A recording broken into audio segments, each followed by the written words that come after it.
தென்னாடுடைய சிவனே போற்றி, எந்நாட்டவர்க்கும் இறைவா போற்றி. அனைவருக்கும் அன்பு வணக்கம். இந்த 4 யுகங்கள், அதனுடைய கால அவகாசங்கள், அந்த யுகங்கள்லாம் எப்படி இருக்கும் அப்படின்ற பற்றிலாம் விளக்கமா மார்க்கண்டேயர் யுதிஷ்டருக்கு எடுத்து கூறுகின்றார். இதையெல்லாம் கேட்ட பிறகு இப்போ யுதிஷ்டர் மார்க்கண்டேயரை கேட்கிறார்.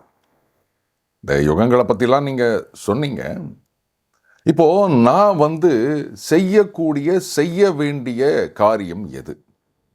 இப்போ நான் இந்த உலகத்தை ஜெயிக்கிறேன் அப்படின்னு சொன்னால், ஜெயிச்ச பிறகு அதை எப்படி நான் பாதுகாக்க வேண்டும்? இப்போ உலகத்தை பாதுகாக்க வேண்டும் அப்படின்னா இதுதான் ஆகு பெயர் அப்படின்னு சொல்றது. உலகத்தில் இருக்க மக்களை, ஜீவராசிகளை, பிராணிகளை, மரம் செடி கொடிகளை, நீர்நிலைகளை இதையெல்லாம் சேர்த்து பாதுகாக்கிறது அப்படின்றது தான் உலகத்தை பாதுகாப்பது அப்படின்னு.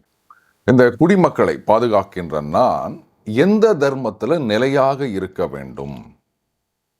அந்த தர்மத்திலேருந்து நான் எப்படி நழுவாமல் இருப்பது இப்படின்றதெல்லாம் எனக்கு சொல்லுங்க அப்படின்றார். இப்போ எல்லாத்தையும் சேர்த்து அதனுடைய சாராம்சத்தை கொடுக்க போறார் மார்க்கண்டேயர். அவர் சொல்றார், எல்லா பிராணிகளிடத்தும் நீ கருணையுடன் இருக்க வேண்டும். அவங்க அந்த பிராணிகளுக்கெல்லாம் இதமானதை செய்ய வேண்டும். அன்புள்ளவனாக இருக்க வேண்டும். அசூசை இல்லாதவனாக இருக்க வேண்டும்.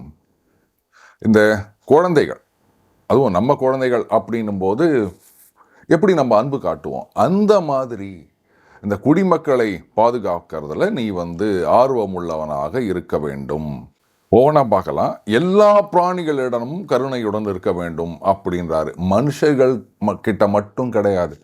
நம்ம என்ன உலகம் அப்படின்னா மனுஷங்க மட்டும்தான் அப்படின்னு நினச்சிட்டு இருக்கோம். மனுஷங்களுக்கு தான் இங்கே எல்லாமே, அவங்களுக்கு போக மிச்சம் மீதி இருந்தால் தான் அந்த மற்ற மிருகங்கள் அப்படின்னு நினச்சிட்டு இருக்கோம். ஆனால் மற்ற மிருகங்களோ, ஜீவராசிகளோ, இல்லை மரம் செடி கொடிகளோ அதெல்லாம் இல்லைன்னா மனுஷன் மட்டும் இல்லை, மற்ற விலங்குகளாவது ஏதோ கொஞ்சம் தப்பி பழிச்சிக்கும். மனுஷனால் ஒன்றும் பண்ண முடியாது. அதை நம்ம யாரும் புரிஞ்சிக்க மாட்டேன்றோம்.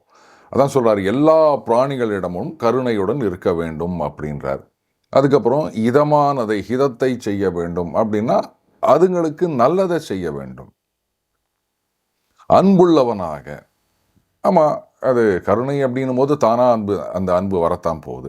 அசூயை இல்லாதவனாக, எந்த ஒரு விலங்காக இருந்தாலும், எந்த ஒரு பிராணி ஜீவராசியாக இருந்தாலும் அசூயை இருக்கக்கூடாது. அடுத்தது பிரஜைகள்னு வரும்போது, நம்ம குழந்தைகளை எப்படி நம்ம அன்பு காட்டி அதுகளை பாதுகாப்போமோ அதே மாதிரி எல்லா பிரஜைகளையும் பாதுகாக்க வேண்டும். அப்போ எப்படி தகப்பன் மாதிரி அப்படின்னு சொல்லலாமா? சொல்கிறதோடு போதாது, செய்யணும். எல்லா குடிமக்களிடத்தும் அந்த உண்மையான அன்பை காட்ட வேண்டும். நம்ம குழந்தைங்க கிட்ட மட்டும் கிடையாது. அடுத்தது சொல்கிறார், அதர்மத்தை விட்டு விடு அப்படின்றாரு. இதெல்லாம் தர்மம், இந்த பக்கம் அந்த அதர்மத்தை செய்யாதே அப்படின்றாரு. தகப்பன்லேருந்து உன்னுடைய முன்னோர்களை எல்லாம் அடிக்கடி நினைத்துப்பார் அப்படின்றாரு. ஏன்னா இவருடைய முன்னோர்கள், தகப்பன் எல்லாமே தர்மத்தின் வழி நடந்தவர்கள், நல்ல காரியம் பண்ணுவாங்க. அதனால் அவங்கள பற்றி நினைக்கலாம், தப்பு இல்லை. நீ தவறாக ஏதாவது செய்து விட்டால் அதை நல்ல அறிவினால் சரிப்படுத்தி கொள் அப்படின்றாரு. தவறு செய்யாமல் இருக்கிறது அப்படின்றது ரொம்ப கஷ்டம் நமக்கு. நம்ம தப்பை மட்டும்தான் பண்ணிட்டு இருப்போம். ஆனால் யுதிஷ்டர் மாதிரியானவர் அவர் தவறு செய்வது அப்படின்றதெல்லாம் அரிதினும் அரிது. அவருக்கே இந்த ஆலோசனையை சொல்கிறார் மார்க்கண்டேயர். அப்போ நமக்கெல்லாம் எப்படி இருக்கும் யோசிச்சு பாருங்க. நம்ம தெரிஞ்சே தப்பை தான் பண்ணிட்டு இருக்கோம். யுதிஷ்டர் தெரியாமல் கூட தவறை செய்ய மாட்டார். அப்படிப்பட்டவருக்கு சொல்றாரு, ஏதாவது தவறுதலாக செஞ்சிட்ட அப்படின்னு சொன்னால் நல்ல அறிவினால் அதை சரிப்படுத்தி கொள் அப்படின்றாரு. அடுத்தது இதுதான் பல இடங்களில் பல பேர் சொல்றது, கர்வத்தை அடையாதே அப்படின்றார். எப்போ கர்வம் அப்படின்னு ஒன்று வந்துடுச்சோ, அதாவது ஒன்று சொல்லுவாங்க, எல்லா லக்ஷ்மியும் போயிட்டாலும் தைரியலட்சுமி மட்டும் நம்ம கூட இருந்தால் அனைத்து லக்ஷ்மிகளும் திரும்பி வருவாங்க அப்படின்னு. அதே மாதிரி உங்களுக்கு என்னதான் நல்ல குணம் இருக்கட்டும், நீங்கள் அப்படியே தர்மத்தின்படி நடக்கிறீங்க அப்படின்னு சொன்னாலும் அந்த கர்வம் அப்படின்றது உள்ள நுழைஞ்சிடுச்சு அப்படின்னு சொன்னால் மற்ற நல்ல குணங்கள், தர்மம் அதெல்லாம் தானாக வெளில போயிடும் போலக்குது. அந்த கர்வம் அதை பார்த்துக்க, இங்கே வேற யாருக்கும் இடம் கிடையாது, நான் மட்டும்தான் இங்கே அப்படின்னு ஆட்டம் போடும் போல இருக்கு. ஏன்னா கர்வம் வந்தது அப்படின்னு சொன்னால் அடுத்தவங்களை வந்து நாம் மதிக்க மாட்டோம், நமக்கு சமமாக நடத்த மாட்டோம். என்னை விட நீ கீழே, எடுத்தவுடனே இப்படி தான் தோணும், இவனை என்னை விட மேலே போயிடுவானா, அப்போ ஏதாவது பண்ணணும், இப்படிலாம் வந்து கிறுக்குத்தனமான யோசனைகள் வரும். அதனால தான் கர்வத்தை அடையாதே அப்படின்னாரு. எப்போதும் இன்சொல்லோடு இரு அப்படின்றார். இதுவும் கரெக்டு தாங்க. என்னதான் வந்து கோபம் இருந்தாலும் அந்த கடினமான வார்த்தைகளை உபயோகப்படுத்தக்கூடாது.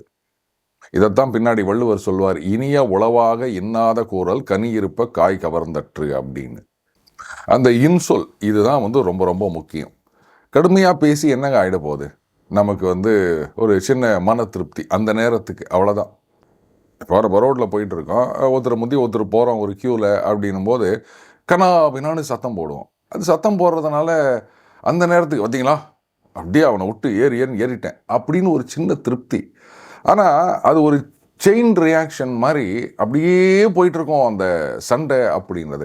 இவன் போயிட்டு வேற எங்கேயாவது ஒரு இடத்துல அவனுடைய கோவத்தை காமிப்பான், அவன் ஆஃபீஸில் காமிப்பான், அவன் வீட்டில் காமிப்பான், இப்படி அது பரவிட்டே இருக்கும். ஏதாவது ஒரு இடத்துல யாராவது பிரேக் பண்ணிட்டோம் அப்படின்னு சொன்னால் அத்தோடு முடிஞ்சு போச்சு. அதனால தான் அந்த இன்சொல் அப்படின்னு. என்ன அப்படி ரொம்ப கோவம் வந்துச்சுன்னா, என்னப்பா இப்படி பண்ணுறியாப்பா, அத்தோடு முடிச்சிருங்க. அப்போது அவனுக்கும் வந்து எதிர் தரப்பில் இதை எப்படி கவுண்டர் பண்ணுறதுன்னு தெரியாது. அவன் என்ன எதிர்பார்த்துருப்பா, நான் இப்படி வந்து க்யூவில் ஊற்றி போகிறேன், இப்படி நீங்கள் சவுண்டு கொடுப்பீங்கன்னு எதிர்பார்க்கும்போது, என்னப்பா இப்படி பண்ணுறியாப்பா அப்படின்னா அவனும் கொஞ்சம் சப்டியூடாக போயிடுவான். சொல்கிறார், பூமி முழுசையும் ஜெயிச்சு சந்தோஷத்துடனும் சுகமோடும் இருப்பாயாக. நடந்தது, இனிமேல் நடக்கப் போவது, இதையெல்லாம் வந்து நான் உனக்கு நல்லா சொல்லியிருக்கேன். பூமியில் வந்து போனது இல்லை வரப்போவது, இதை பற்றி எதுவுமே உனக்கு தெரியாதது இல்லை. அதனால் நீ வந்து எந்த ஒரு வருத்தத்தையும் மனசில் வச்சுக்காத. ஏன்னா இப்போ அந்த கானகத்தில் அவங்க இருக்காங்க இல்லையா, அவர் சொல்கிறார், அறிஞர்கள் காலத்தினால அதனுடைய காலத்தின் பிடியில் இருந்தாலும் மதிமயக்கம் அடைய மாட்டார்கள். ஏன்னா இப்போ காலத்தின் கோலம்னு தானே சொல்லணும். அவங்க வந்து இந்த மாதிரி காட்டில் சுற்றிட்டு இருக்கிறத அதைத்தான் சொல்கிறாரு. அப்படி காலத்தால் பிடிக்கப்பட்டிருந்தாலும் அந்த அவங்களுடைய புத்தி குழப்பம் அடையாது. ஸ்வர்க்கத்தில் இருக்கிற தேவர்களுக்கே இந்த மாதிரி காலம் உண்டு அப்படின்றாரு. அப்பா தேவர்களுக்கே இந்த மாதிரிலாம் வந்து கஷ்டம் வரும் அப்படின்றதான் நம்ம எடுத்துக்கணும். அப்படி இருக்குச்சே இது ஒன்றும் பெரிய விஷயமே கிடையாது, இதை பார்த்து நீ குழப்பம் அடையாதே. இப்போது அடுத்தது இன்னும் சில சரித்திரத்தையும் கேட்க விரும்புகின்றார் யுதிஷ்டர். அப்போது மார்க்கண்டேயர் சொல்கிறார், அயோத்தியில் வந்து இஷ்வாகு குலத்தில் பரீட்சித் அப்படின்ற ஒரு ராஜா இருந்தான்றாரு. உடனே சார் இந்த போர்லாம் முடிந்த பிறகு அந்த பரீட்சித் இல்லை அவர் வேற இவர் வேற. ஏன்னா மார்க்கண்டேயர் வந்து முன்னாடி நடந்த சரித்திரமாக இதை கூறுகின்றார். அந்த பரீட்சித் ராஜா என்ன பண்ணுறார், ஒரு நாள் வேட்டையாடுவதற்காக, ராஜாக்கள் அப்படின்னா அப்படி வேட்டையாடுவது அப்படின்னு வழக்கமாக இருந்தது இல்லையா, அப்போ காட்டுக்கு போகிறாரு. போகும்போது தனியாக ஒரு குதிரை மேலே ஏறி ஏதோ ஒரு மிருகத்தை ஃபாலோ பண்ணிகிட்டே போகிறாருங்க. அந்த மிருகமும் என்ன பண்ணிடுச்சு, ரொம்ப தூரம் போயிடுச்சு. இவரும் வந்து அது பின்னாடியே துரத்திட்டு போயிட்டார். கூட வந்தவங்க யாரும் இல்லை, தனியாக இருக்கார். இப்போது ரொம்ப தூரம் ஓட்டிகிட்டு வந்ததுனால பசி தாகம் இது வேறு வந்துருச்சு. அதுக்கப்புறம் அப்படியே சுற்றும் பார்க்குறாரு. அங்கே வந்து அப்படியே மரங்கள்லாம் நிறைய அடர்ந்திருக்கின்ற ஒரு தோப்பை பார்க்குறாரு. அந்த தோப்புக்கு நடுவில் ஒரு குளம் இருக்குது. சரி ஏதோ தண்ணியாவது கிடைக்குது. ஏன்னா மனுஷனுக்கு வந்து சாப்பாடு கூட கொஞ்சம் தள்ளி போகலாங்க, ஆனால் தண்ணி ரொம்ப ரொம்ப முக்கியம். அதனால் அந்த தண்ணியை முதல்ல குடிப்போம் அப்படின்னு சொல்லிட்டு அந்த குதிரையோடு போய் இறங்குறாரு. நல்ல சில்லுன்னு தண்ணி இருக்குது, அந்த களைப்பெல்லாம் போகின்றது. இவர் தண்ணியை குடிக்கிறாரு. அதுக்கப்புறமா அந்த குதிரைக்கும் தண்ணி காமிக்கிறாரு. அதுக்கப்புறம் அந்த தாமரை தண்டுகள் இருக்குது இல்லையா, அதையெல்லாம் பறித்து அந்த குதிரைக்கு உணவாக போடுகின்றார். அப்புறம் அந்த குளங்கரையில் கொஞ்ச நேரம் அப்படி படுத்து ஓய்வெடுத்து கொண்டு இருக்கின்றார். அப்போ பார்த்திங்கன்னா யாரோ அப்படியே ரொம்ப இனிமையாக பாடுற குரல் கேட்குது. ஆஹா, இந்த காட்டில் சுத்துமுத்தும் எங்கேயுமே மனுஷ சஞ்சாரமே இல்லை, அப்படி இருக்கச்ச எங்கேருந்து வந்து இந்த பாட்டு சத்தம் கேட்குது அப்படின்னு திரும்பி பார்க்குறாருங்க. அங்கே பார்த்தா தூரக்க ஒரு அழகான ஒரு பெண், அவ வந்து பாடிட்டு இருக்கிறத பார்க்குறாரு. இப்போது அந்த பெண் பாடிக்கிட்டே இந்த ராஜா பக்கத்தில் வரான். வந்த உடனே ராஜா கேட்குறாரு, அம்மா நீ யார் என்ன அப்படின்ன உடனே அவள் சொல்கிறா, நான் ஒரு கன்னிகை அப்படின்றான். இப்போ உடனே ராஜா சொல்கிறாரு, நான் உன்னை விரும்புகிறேன் அப்படின்ன உடனே அந்த பெண் சொல்கிறா, நான் சரி இதற்கு நான் சம்மதிக்கிறேன், ஆனால் ஒரு ஒப்பந்தம், அதுக்கு ஒத்துக்கொண்டா நான் உங்களை ஏற்றுக்கொள்கிறேன் அப்படின்றான். உடனே ராஜா கேட்குறாரு, என்னம்மா அந்த ஒப்பந்தம் அப்படின்ன உடனே அதுக்கு அந்த கன்னி சொல்கிறா, இந்த தண்ணி இருக்கு இல்லையா, அதை மட்டும் நீ என் கண்ணில் காமிக்கக்கூடாது அப்படின்றான். ராஜாவும் பார்த்துட்டு, சரி அதுக்கு என்ன, இதனோ பெரிய கட்டளை கண்டிஷன் ஏதாவது இருக்கும் அப்படின்னு நினச்சா தண்ணியை கண்ணில் காமிக்கக்கூடாது அவ்வளோதானே, சரி ரைட் ஆகட்டும் அப்படின்னு சொல்லிட்டு அப்படியே அந்த காட்டில் கொஞ்ச நாள் இருக்கார். ஏன் காட்டிலேயே இருக்கார் அப்படின்னா, திரும்பி போகிறதுக்கு வழி தெரியல. ரெண்டாவது ஒரு குதிரை தான் இருக்கின்றது, 2 பேரையும் ஏற்றிட்டு அந்த வழியை தேடிட்டு போனோம் முதல்ல. அடுத்தது எவ்வளோ தூரம் போனோமோ தெரியாது, குதிரை தாங்குமான்னு தெரியாது. இந்த காரணங்களால் காட்டிலேயே இருக்கின்றார். இப்போது அந்த ராஜாவுடைய சேனை அவங்க வந்து அந்த குதிரை போன தடம் இதெல்லாம் பார்த்துட்டு, ஆஹா ராஜாவை தனியாக விட்டுட்டோமே, அவர் தனியாக போயிட்டாரு, எங்கே இருக்காரோ அப்படின்ட்டு அவங்க ஒரு பெரிய படை இல்லையா, அதனால் வந்து காட்டில் அங்கே இங்கே தேடி ஒரு வழியாக ராஜா இருக்கின்ற அந்த காடு தோப்பு அதை பார்த்துட்டு வந்துட்டாங்க. வந்த உடனே அவரும் வந்து அப்பா நம்ம சேனை வந்து விட்டது அப்படின்னு சொல்லிட்டு பல்லக்கில் ஏறி அந்த கன்னிகையோட இவர் வந்து தன்னுடைய நகரத்துக்கு போகின்றார். அங்கே போன உடனே இவர் பாட்டுக்கு இந்த கன்னி மேலே வந்து பயங்கர ஆசை வச்சுட்டார் இல்லையா, அதனால் அவளுடனே அந்த புறத்தில் இருக்கின்றார். வேற யாரையும் வந்து சந்திக்கிறதில்ல, மந்திரிகள் அவங்களெல்லாம் யாரையும் பார்க்கறதில்ல. அப்போது அங்கே அந்த பிரதான மந்திரி ஒருத்தர் இருக்கார். அவர் வந்து அந்த அரசனுக்கு அந்த பணிப்பெண்கள்லாம் இருப்பாங்க இல்லையா, நீங்கள்லாம் என்ன பண்ணுறீங்க அப்படின்ன உடனே அதுக்கு அந்த பணிப்பெண்கள் சொல்கிறாங்க, இல்லை இது என்னவோ அபூர்வமாக இருக்குதுங்க, இவர் வந்து இங்கே இருக்கார் அந்த கூட்டுட்டு வந்திருக்க அந்த ராணியோட, ஆனால் இங்கே வந்து தண்ணியே வர்றது கிடையாது. இப்போது அந்த மந்திரிக்கு சந்தேகம் வருது. அவர் என்ன பண்ணுறாரு, ஓஹோ அப்படியா அப்படின்னு சொல்லிட்டு அவர் வந்து ஒரு பெரிய நந்தவனம் மாதிரி ஒரு சின்ன காட்டை உண்டாக்குறார். அதில் பார்த்தீங்கன்னா ஒரு மூலையில் இந்த முத்து வலைகள் அதால் மூடி உள்ளுக்குள்ளே வந்து அந்த நல்ல சுவையான தண்ணி இருக்கக்கூடிய ஒரு தடாகத்தையும் உருவாக்கிட்டு, வெளியிலேருந்து பார்த்தா தெரியாது அந்த தடாகம், ஏன்னா அந்த முத்து மாலைகளால் மூடி இருக்கின்றதுன்னு சொல்கிறாங்க இல்லையா. அப்புறம் அரசரை கூப்பிட்டு, ஐயா இந்த காடு அது ரொம்ப நல்லா இருக்குது, தண்ணி கூட இல்லாமல் இருக்குது, நீங்கள் வந்து இந்த காட்டில் ஏதோ இங்கே கூட்டி வந்திருக்கீங்களே பெண், அவங்களோட வந்து தாராளமாக இங்கே போகலாம் அப்படின்றாரு. அதே மாதிரி அந்த ராஜாவும் என்ன பண்ணுறார், ரைட்டு இது காடு ஆனால் இங்கே தண்ணி இல்லையா அப்படின்னு சொல்லிட்டு இந்த மந்திரி உருவாக்கி இருக்கின்ற அந்த காட்டுக்குள்ளே போகிறாரு. அங்கே போயிட்டு அங்கே அந்த ராணியோட ஆடிப்பாடி விளையாடி கொண்டிருக்கின்றார். அப்போது இந்த மாதிரி விளையாடிட்டு இருக்கும்போது வழக்கம் போல் கொஞ்சம் பசி தாகம் அப்படி வந்திருக்கு. அங்கே வந்து ஒரு முல்லைக்கொடி இருக்கிறத பார்க்குறார். அந்த முல்லைக்கொடிக்கு பக்கத்தில் பார்த்தீங்கன்னா ஒரு அழகான குளம் இருக்கிறத பார்க்குறார்.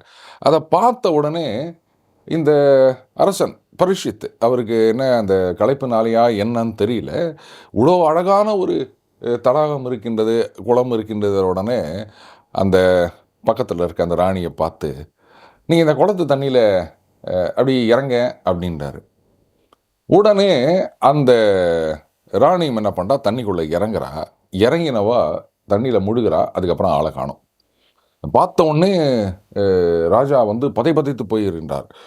என்னென்னவோ போட்டு தேடுறாருங்க, குளத்தில் காணோம்.